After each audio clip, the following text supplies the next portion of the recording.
In this video, I will show you how to share YouTube playlist on WhatsApp. First, you need to open up your YouTube section on your site. Then you need to go on a playlist, for example, if you have on your channel, or if you don't have, you can check it out on another channels. I have on my channel, and this is why I'm gonna share it my session. Just go for that session section for my playlist. And now, if you want to share that selection, just go on your right upper side right here.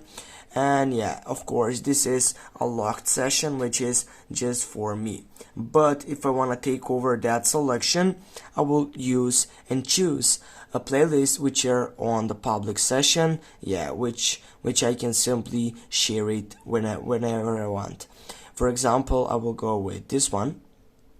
And right here also that selection, it is on that side. I'm gonna go not private, just go public, and I'm sorry, just go on that selection from here.